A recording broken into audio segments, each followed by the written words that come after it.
Stay order अदालत द्वारा जारी किया जाने वाला एक आदेश है जो कोर्ट के सामने पेंडिंग मामलों में किसी पक्षकार के फेवर में तथा दूसरे पक्षकार के विरुद्ध दिया जाता है ताकि कोर्ट में पेंडिंग वह मामला अपना मूल स्वरूप ना खो दे और कोर्ट का ट्रायल अर्थहीन ना हो जाए। जैसे कोर्ट यदि किसी विवादित मकान के निर्माण पर स्टे ऑर्डर दे देता है तो उस मकान को बनाया नहीं जा सकेगा, वह विवाद से संबंधित पक्ष के द्वारा किए जाने वाले कार्य को रोक देता है। कई बार ऐसा देखा गया है कि एक पक्ष कोर्ट में अपने आर्गुमेंट्स करके कोर्ट से एक स्टे ऑर्डर अपने पक्ष में ले लेता है और उसके बाद कोर्ट में बहुत सारहीन और बनावटी ग्राउंड्स अर्थात फ्रिवोलस ग्राउंड्स पर केस में तारीखें लेता रहता है। वह मामला एक प्रकार से उसी स्टेज पर वर्षों तक अटका रहता है। इससे कोर्ट में केसेस की भीड़ लग जाती है और कोर्ट की पेंडेंसी बढ़ जाती है। जो सही मुकदमे हैं जिनको सुना जाना चाहिए उनके लिए आगे का रास्ता लगभग बंद हो जाता है। इस तरह की मुश्किलों को हल करने के लिए सुप्रीम कोर्ट ने 2018 में अपना एक निर्णय दिया था, Asian resurfacing of road agency private limited versus central bureau of investigation. यह क्रिमिनल अपील नंबर 1375 और 1376 ऑफ 2013 थी। इसे 3 जजेस की बेंच ने 28 मार्च 2000 को पास किया था। जस्टिस आदर्श कुमार गोयल और जस्टिस नवीन सिन्हा की बेंच ने एक निर्णय दिया था और उनके साथ साथ जस्टिस RF नरीमन ने एक अलग जजमेंट दिया था और वह कंकरिंग जजमेंट था। इस एशियन रीसरफेसिंग केस में सुप्रीम कोर्ट का कहना था कि स्टे ऑर्डर मिलने से और उनको लगातार वर्षों तक खींचे जाने से कोर्ट्स का काम रुकता है, पेंडेंसी बढ़ती है और न्याय में देरी होती है। इसलिए इस एशियन रीसरफेसिंग केस में सुप्रीम कोर्ट ने कहा कि हाई कोर्ट तथा सिविल कोर्ट के स्तर पर दिए गए स्टे ऑर्डर्स 6 महीने की अवधि के बाद अपने आप रिक्त हो जाएंगे तथा उनका प्रभाव समाप्त हो जाएगा। उनके इस तरह खत्म होने पर ऐसा ही नतीजा होगा जैसे कि कोर्ट ने स्वयं वह स्टे ऑर्डर खत्म कर दिया हो। आज की केस का नाम है High Court Bar Association Allahabad versus State of UP. यह special leave petition criminal number 13,284 से लेकर 13,289 ऑफ 2023 है। यह 5 जजों की बेंच ने निर्णय दिया था, यानी कि कॉन्स्टिट्यूशनल बेंच ने दिया था, जिसमें justice doctor DY Chandrachud, justice Abhay SO का, justice JB Pardiwala, justice Manoj Mishra, इन्होंने एक जजमेंट दिया था और जस्टिस पंकज मिठाल ने एक अलग से कंकरिंग जजमेंट दिया था। यह जजमेंट 29 फरवरी 2024 को पास किया गया था। दोबारा बताते हैं कि यह एक कॉन्स्टिट्यूशनल बेंच का जजमेंट है, जो निर्णय अब अन्य सब बेंचेस के ऊपर लागू होगा। हम अपने सब मेंबर्स को उनके केसेज में सही क्रॉस एग्जामिनेशन कैसे बनाएं, कोर्ट्स में आर्ग्यूमेंट्स कैसे पेश करें और कोर्ट्स में आने वाली दूसरी मुश्किलों तथा साथ में वकालत की समस्याओं वगैरह के बारे में सही राह दिखाते हैं। व्यूअर्स हमें व्हाट्सएप मैसेज भेजकर हमारे मेंबर बन सकते हैं। व्हाट्सएप मैसेज मिलने पर उनको आगे की राह बता दी जाती है। एशियन रीसरफेसिंग केस का निर्णय आते ही हाई कोर्ट्स और सिविल कोर्ट्स में एप्लीकेशन का अंबार लगने लगा कि उन स्टे ऑर्डर्स को आगे भी जारी रखा जाए जो कोर्ट्स ने पहले दिए थे और जो अब 6 महीने में रिक्त हो जाने वाले थे। उन स्टे ऑर्डर्स को आगे बढ़ाए जाने के लिए एप्लीकेशंस लगने लगी, दनादन लगने लगी। कोर्ट्स के लिए अपना रोजमर्रा का काम करना मुश्किल हो गया। कुछ कानूनविदों के मुताबिक इसमें कानून के कुछ और गंभीर सवाल भी निहित थे, जिसे CJI डॉक्टर DY चंद्रचूड़ ने अपने एक केस की सुनवाई के दौरान समझा और उसके ऑर्डर में लिखा भी। उन्होंने 2 कानूनी मसले भी इस बेंच में उठाए थे जो इस प्रकार से हैं।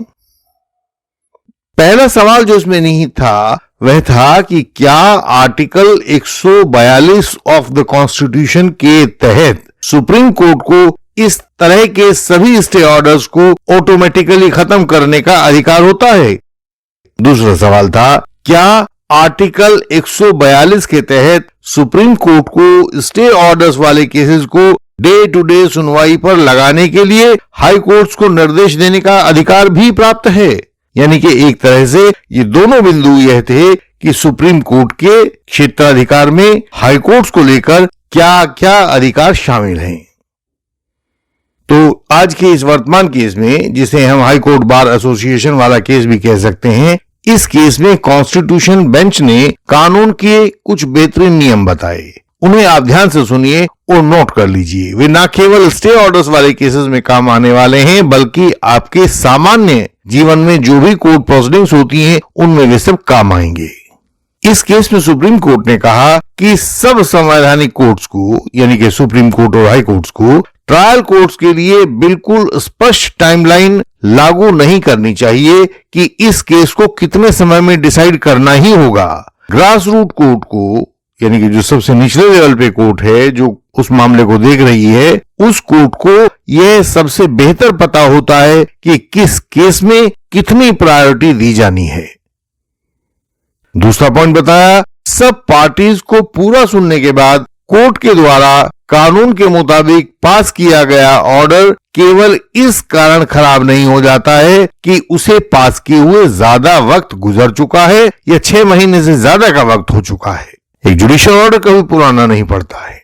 अगला पॉइंट बताया, एशियन रिसर्फेसिंग वाले केस के मुताबिक, अब ये इस नए केस में सुप्रीम कोर्ट कह रहा है कि एशियन रिसर्फेसिंग वाले केस के मुताबिक पार्टीज को बिना सुने ही केवल ज्यादा टाइम गुजर जाने के आधार पर स्टे को वैकेट करने से केस की मेरिट यानी गुणदोष की अनदेखी हो जाती है, और यह एक गलत बात है। कोर्ट में तो यह बिल्कुल नहीं होना चाहिए कि बिना केस की गुणदोष को परखे आप ऑर्डर दे दें या उसको वैकेट कर दें। सुप्रीम कोर्ट ने अगला पॉइंट बताया, कानूनन सुनकर पास किए गए स्टे ऑर्डर्स को केवल इसलिए वैकेट कर देना कि समय की कमी से कोर्ट पूरा मामला सुनकर निपटा नहीं पाया है, तो यह कोर्ट की गलती का दंड लिटिगेंट को देने के बराबर हो जाता है। बिना गलती के ही लिटिगेंट को दंड मिल जाता है, और यह गलत बात है। दूसरी बात उन्होंने आगे बताई कि इस तरह के स्टे ऑर्डर वैकेट हो जाने से सेक्शन 482 सीआरपीसी में आने वाले रिवीजन, अपील और एप्लीकेशंस को लेकर आने वाले लिटिगेंट्स का बहुत नुकसान हो जाता है, क्योंकि इससे रिवीजन या एप्लीकेशन कोर्ट में चलते रहने के दौरान स्टे वैकेट हो जाते हैं, और स्टे वैकेट हो जाने से ट्रायल कोर्ट कार्रवाई को आगे चलाने लगता है, जबकि पिटिशनर की मूल एप्लीकेशन तो हाई कोर्ट में पेंडिंग है। तो यहां बड़ी दुविधा हो जाती है। सुप्रीम कोर्ट ने आगे कहा, एक बार यदि अंतरिम स्टे ऑर्डर पास होने के बाद उसे वैकेट या आगे बढ़ाने के लिए दोनों पार्टीज को सुना जाना जरूरी होगा, और उसके बाद सोच विचार किया जाना भी जरूरी होगा। तभी उस स्टे ऑर्डर को या तो आगे बढ़ाया जा सकेगा या वैकेट किया जा सकेगा। अपने आप इनमें से समय गुजरने के कारण कुछ भी नहीं होगा। सुप्रीम कोर्ट ने आगे बताया, हालांकि यह नहीं कहा जा सकता कि स्टे ऑर्डर्स को पास करते समय हर एक डिटेल हाई कोर्ट अपने ऑर्डर में लिखे, लेकिन फिर भी उस ऑर्डर में सोच विचार कर पर्याप्त विस्तार तो लिखा ही होना चाहिए, ताकि पढ़ने वाले को समझ आ जाए कि यह किस आधार पर ऑर्डर को पास किया गया है। यह जो वर्तमान केस था हाई कोर्ट बार एसोसिएशन वाला, इस केस में कॉन्स्टिट्यूशनल बेंच की चिंता को साफ साफ देखा जा सकता है। उन्होंने कहा कि यदि भविष्य में संसद भी इस विषय पर ऐसा कोई कानून लाती है जिसके तहत ऐसे स्टे ऑर्डर्स को समय गुजरने पर अपने आप वैकेट करने का कानून लाया जाए, तो भी सुप्रीम कोर्ट को उस कानून की जुडिशियल परीक्षा करनी चाहिए कि उसके वास्तविक अर्थ क्या हैं और वह किस तरह से नागरिकों के अधिकारों को प्रभावित करता है। इतना विश्लेषण करने के बाद सुप्रीम कोर्ट ने अपने इस केस में ऑर्डर के प्रभावी हिस्से को पास किया। सुप्रीम कोर्ट ने कहा, क्या कहा? पहला पॉइंट कहा कि सुप्रीम कोर्ट का जुरिस्डिक्शन या क्षेत्राधिकार पार्टीज के बीच में पूरा न्याय करने के लिए होता है। यह जुरिस्डिक्शन सही रूप से पास किए गए स्टे ऑर्डर्स को बिना सुनवाई के केवल समय गुजर जाने पर वैकेट करने के लिए इस्तेमाल नहीं किया जा सकता है। उन्होंने आगे कहा, सुप्रीम कोर्ट के पास ऐसा कोई अधिकार नहीं है जिसके तहत वह लिटिगेंट्स के उन अधिकारों का उल्लंघन कर सके या उनको दबा सके जो उन लिटिगेंट्स को किसी कानून के तहत मिले हुए हैं। यह बहुत महत्वपूर्ण बात थी। सुप्रीम कोर्ट ने तीसरा बिंदु अपने जजमेंट में कहा कि सुप्रीम कोर्ट की शक्तियों को न्याय के नैसर्गिक सिद्धांतों यानी प्रिंसिपल्स ऑफ नेचुरल जस्टिस का उल्लंघन करने के लिए कतई उपयोग नहीं किया जा सकता है। सुप्रीम कोर्ट का मकसद है कि वह पूरा का पूरा न्याय पार्टीज के बीच में करे, तो ऐसे में प्रिंसिपल्स ऑफ नेचुरल जस्टिस को उल्लंघन देना उसकी शक्तियों में शामिल नहीं हो सकता। यह कहते हुए सुप्रीम कोर्ट ने उस कानून को हमेशा के लिए खत्म कर दिया जिसके तहत हर एक स्टे ऑर्डर को उसके पास किए जाने के 6 महीने के बाद अपने आप वैकेट हुआ मान लिया जाता था। हमारे जो भी व्यूअर्स यह high Court Bar Association Allahabad खुद पढ़ने के लिए मांगना चाहें तो वे हमसे व्हाट्सएप के जरिए मांग सकते हैं।